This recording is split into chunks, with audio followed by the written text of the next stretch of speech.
Ashley James from Good Morning Maryland. Welcome into our November Facebook Live with GBMC, a time for you to join the conversation and ask any questions you have on this topic. So going into the hospital can be a really scary time for patients and their families, and it's often a time when people turn to their faith for spiritual guidance.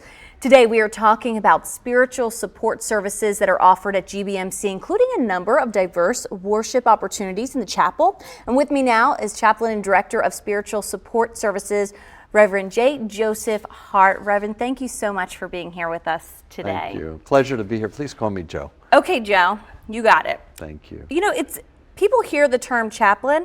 We were talking about it a little earlier before you arrived, and take us through what that means, what you do, a day in the life. Sure. So a chaplain is someone who is a generalist.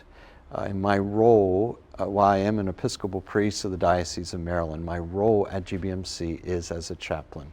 And that is that I am there to be responsive to patients and families by their definition, not mine. And in doing so, listening to a patient or family, I'm able to understand their needs and then respond accordingly.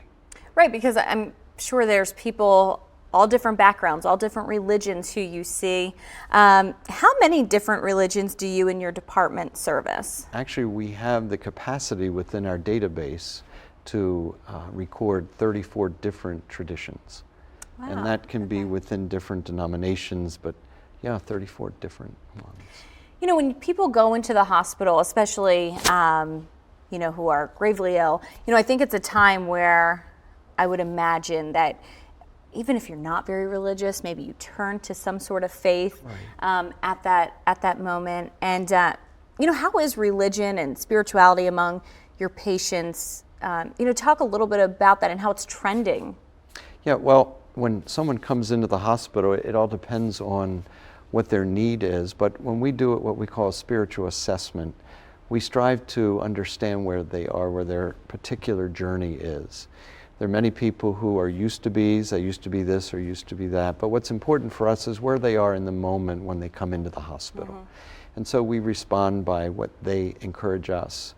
Trending is that people many times begin in one spiritual tradition and through life move to another or move from to and fro.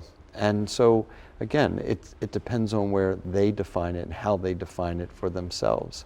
A day in the life would be defined in terms of I never know what my day is going to be. I have a schedule, but then there's the other part of the schedule where there may be an emergency or a new baby born or an end-of-life situation or medical ethics, which I'm a part of at the hospital. Yeah. Speaking of, we did have a question submitted to us about medical ethics. So what does medical ethics involve and what type of cases do you encounter? Yes, well, I'm the co-chair of the Medical Ethics Committee for the hospital. I've been on that committee for over 20 years.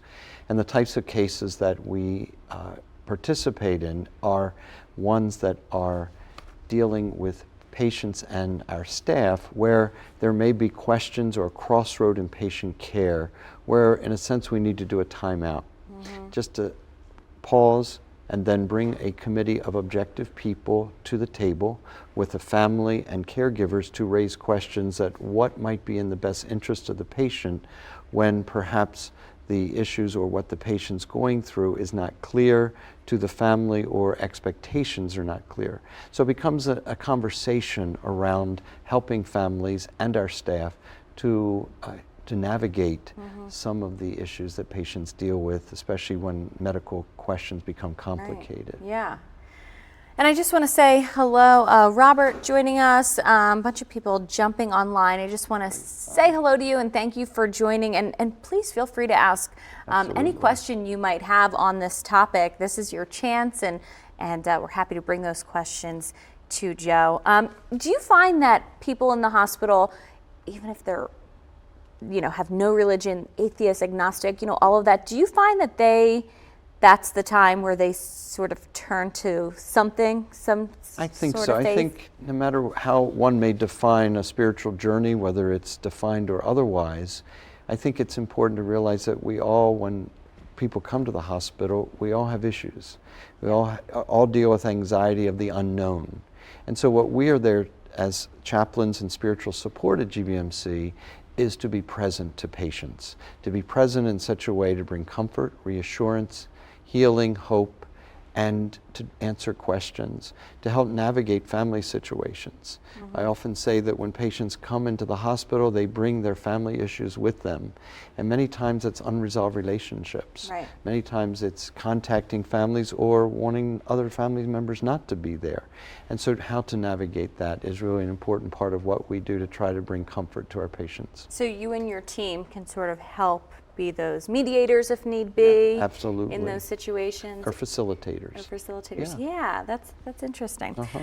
Is there a chapel available at GBMC? A question on Yes, Facebook. we have a beautiful chapel that we created in 2000 as a multi-faith chapel. I consulted with all religious leaders in our community of all traditions and asked them to look at our plan so that they could feel a place called home in our hospital where they could come and pray. Members of their tradition could as well. Another question coming in on Facebook. Can you explain the process of creating an advance directive for end-of-life care? Absolutely. Advance directives are a two-piece document. One is the naming of one's healthcare agent. The other is the actual called living will that may be more familiar to folks out who are listening in today. But it's a two-part document that helps any of us to make a statement as to what we would want for our care when we cannot speak for ourselves. So many patients come to the hospital, we have them. I was with a family yesterday. I actually scanned or had our assistant scan that document into the patient's record so that whenever they come to the hospital, that advance directive is known, so that if the patient would ever arrive and they cannot speak for themselves, their wishes would be understood. Now, are you and your team, are you just out and about in the hospital, or do people have to contact you to bring you in? It's both and. We do make rounds every day to as many patients as we are able. I'm very blessed and fortunate to have a staff chaplain. And then we have about 75 volunteers on our team who do a variety of things in visitations and other types of activities that help to motivate as well as to support one's spiritual beliefs while they're in the hospital. And is this 24/7 access to someone on your team? Pretty much. Okay. We do have a couple down hours, but I do have at night, we have 30 on-call chaplains who cover nights and weekends for us. Okay, great. We had a question that was submitted to us asking what services do you provide for the LGBTQ community? Yes. For the LGBTQ community, we recognize that diversity is something that is a very important part of our greater community. We at GBMC want to be available to all of our patients and families without any worry that because of who people are or how they believe that somehow they would not be cared for. We work in conjunction with the Human Rights Campaign in Washington, D.C. They have standards for care of patients, and we work in conjunction with them so that the LGBTQ community feels at home. I saw something on our screen that some of the spiritual support services offered. Did it say something about pet therapy? Yes, it because does. That caught my attention. Yes, well, we love pets at GBMC. We have a number of dogs who come to us from the National Capital Therapy Dog Association, who have a very high standard for dogs and handlers. And we have dogs who come. We have a new little dog named Ben, whose handler carries Ben in her arms so that Ben can actually be at the face level or level with patients at their bed. We also have a new dog who is a retriever. And then we have a little dog who is one of my favorites. Her name is Hannah. I'm in love with Hannah. Isn't it amazing what animals, though, can do for people? I mean, just how they cheer people up. Exactly. So we take them to the children's, our pediatric division. The children love it. The children oftentimes are scared. Their moms and dads and family are there, but when a dog comes in, it's wonderful to watch the children's face light up. And likewise, to see them in intensive care. We have smaller dogs that we can actually put in bed with a patient, and it just brings a patient a lot of comfort that they can just pet a pet that otherwise they are kept from because of their hospitalization. Right. That is great. I love hearing that. Another question that someone asked us was if you could give an example of some of your most fulfilling work as a chaplain at GBMC. My most fulfilling work is helping families to come together to either reconcile relationships and or to reconnect families after many years perhaps, or just that they have been able to be with us, but they have a renewed relationship with someone they know or love. And so to facilitate that, just a quick little story, is that there was a family where a gentleman was in the intensive care unit, and the children of this older gentleman came to me and said, you know, he has a grandson named Tommy, and Tommy loves his granddad. They do model trains together, and Tommy would love to see his granddad, but we're, as his parents, concerned that he's in the intensive care environment, maybe he would be scared. And so we looked, talked, and they said, would you be open to talking to Tommy? So Tommy came in and we sat down, and I said, Tommy, you know, I understand you have a very special relationship with your grandfather. Would you like to see Granddad? He says, you bet I would. So he had a model train in his hand, and so his mom and dad, after we chatted, felt that he would be okay. And because his folks were like, well, you know, what if all the equipment? I said, he's not going to see the equipment, he's going to see his grandfather. So he came in, and his grandfather was on a ventilator, but his eyes were open, and he walked in, and he was 6 years old. And he said, Granddad, it's Tommy, you know. And he looked up at him, and you could see that even though Granddad couldn't speak, there was a beautiful connection. Yeah. And they all felt a little better. Aw, that's a great story. Yeah, I wonder, you know, you're with people the start of life, newborn babies. You're with people, you know, who are extremely ill and get better, and you see, you know, the happy side of families, but you see people at their lowest moments. You see families, you know, going through their hardest moments and losing people. And, you know, I'm sure your relationship with God, you know, it gets you through that. But still, as a human, I mean, that has to be difficult to see those people in so much pain. And, you know, how do you go about doing that, you know, every day? Well, I think that it just the gift in my world of a fulfillment of trying to alleviate suffering and struggle and questions. And for me, the privilege of being a part of a wonderful hospital and a wonderful community, bringing families together. I'm a native of the community. I know many families at different generations, which again is a great privilege. And just the ability to walk with folks in such a way that they're somehow alleviates some of the struggles that they go through really gives my life a great deal of purpose. Yeah, I can imagine. Someone on Facebook was asking about the music therapy as well. I know we talked about pet therapy. Tell us a little bit about music therapy that's offered. Well, I'm a lover of music and always have been. Are we going to hear you sing? Well, maybe. But music in the hospital is that national studies show that it really eases folks' struggles, their anxiety. And so I was able to write grants for 2 grand pianos. We also, I have 8 or 10 pianists who come and play a couple times a week in the main lobby. And so they take requests. We have patients who perhaps are on their way to, say, radiation oncology or to radiology or whatever the treatment might be. And there they can just take a few moments, and our pianist will play a favorite song. We have one of our women, when she sees a child, she'll play a few little nursery, you know, Mary Had a Little Lamb, and the children come over and they'll start singing the song. So it's really a beautiful opportunity. We also, in music therapy, through a grant, I've been able to hire a gentleman, Chris Magidi, who is able to go to our pre-surgery and intensive care areas and play a classical guitar. And he's there 10 hours, 15 hours a week. Wow, so we're really pleased to have Chris as a part of our team. Yeah. What are some other, and I know you mentioned some of these, but what are some other of the more popular services that are offered? You mentioned pet therapy, music therapy, what else? Well, patient visitation is really key. Our volunteers, in many ways, as well as I and my staff, do what we call assessment visits with patients. Again, to get a picture or a sense of what is in their best interest by their definition. We have an increasing, for instance, Jewish population of Orthodox Jews. And so they have particular needs that we want to learn and be sensitive to. Most recently, we opened a kosher pantry at Gbmc, which we're very proud of. We did that in September. And so we're delighted to welcome more of our Orthodox Jewish community to Gbmc. And other services that we provide, certainly we provide outreach to the community as well.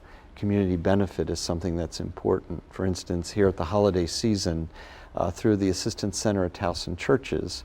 My department is spearheading through my team's work.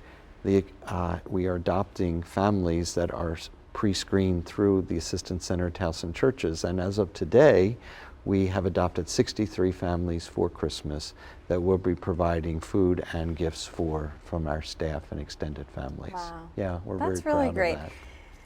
The holidays are pretty much here, Yes. and I know that can be a really tough time for families to have someone in the hospital during the holidays, and then overnight on Christmas. What's the hospital doing to make that a little easier for patients in there, and the kids who Sure, have to spend the holidays in there? Absolutely. So one of the things at GBMC we're very proud of is we want to make our hospital feel like home, even though folks are away from home. We do that certainly through our dietary to try to personalize people's menus. But to your question around the holidays, our hospital is beautifully decorated at this time of the year. We take great pride in the decorating of trees and reindeer who move and candy canes, etc. But then for other faith traditions in the Jewish community, as Hanukkah will be coming up as well near Christmas, we have menorahs throughout the hospital with dreidels, etc., that express that part of the holiday season as well.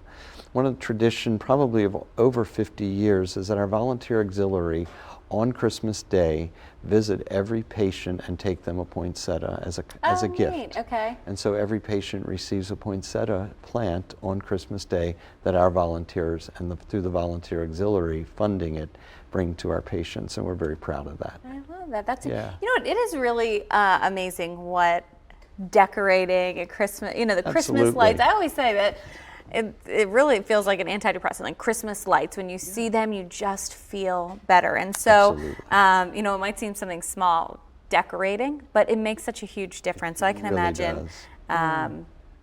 I can imagine. Okay, another question coming in on Facebook. Do you offer blessings for new moms and babies? Absolutely. We will bless anyone or anything upon request. Okay. We are very proud of the fact at GBMC we deliver almost 5,000 babies a year. And I see that you're expecting, and we're happy for you. I know. I don't know where, I'm not asking where you're delivering, but we're excited for that. So we offer that blessing certainly by faith tradition, and then by request. We're more than happy to support families, new families and their babies. Yeah. Very exciting. What is probably the biggest request you and your team get? Certainly for prayerful support. We, in the broad range of our patients and the different units and the different reasons people are admitted, certainly prayers for comfort and healing, which is different from curing. Healing is something that certainly encourages one to be restored to their health, or at least to begin to ask the God of their understanding to cope with that which they're dealing with and going through. So that would probably be the biggest request. The other would be to come and make a visit that perhaps want to discuss navigating conversations with families, apprehensions with new diagnoses, those types of things. Yeah. I imagine that there are some patients who you form these relationships with, you get to know really well. Do you keep relationships outside, once people leave the hospital, do you keep a relationship going with some of these people? Well, we try by the boundary of what we do. Okay. And that's a really important piece to note, because I want to be, and my team want to be, responsive to any patient or family. If there is a pre-existing family or relationship that we have, of course, but we try to keep those boundaries clear so that our patients can feel free to call on us when they're in the hospital, to stay there, but I try to keep that within, I think, important boundaries. Right. Yeah. And is the chapel open 24/7? Absolutely, yes. Okay. And we have a variety of services each week. We have a Catholic communion service on Wednesdays. Roman Catholics are our largest subgroup of patients, 25%. And then on Thursdays, we have a Protestant communion service. And then we have Muslim prayer daily, and then on Fridays. And then when we have what's called a minyan, a group of Jewish men, we do have prayers on what's called Shabbat on Friday, and they are more than welcome to utilize it. And then for private devotion or prayers that are available 24/7 every day. Yeah. And do you find that a lot of people do utilize the services? Absolutely, we do. Yeah, we live in such a changing world, and I think people are really looking for that sense of grounding and security on whatever they believe, and so we want to encourage that during their time with us. So if anyone becomes a patient at GBMC, they can just ask their nurse or doctor Absolutely. to give you guys a call. Yes, and you can come absolutely. in. We're more than willing. And they can put it into the computerized system, and we pick that up every morning. Great. Yeah, Okay, yeah. well, perfect. Well, Good. you've taught us so much and you offer these amazing services, so thank you. And thank you for being here and sharing all of that with us. Thank you for joining us and asking Absolutely. all of your questions. You can always ask a question. GBMC is great at answering those on Facebook if you happen to tune in a little later today. Absolutely. So thank you again for being here. Really and a we'll pleasure. see you next month. Have a Happy great holidays. day. Thank you.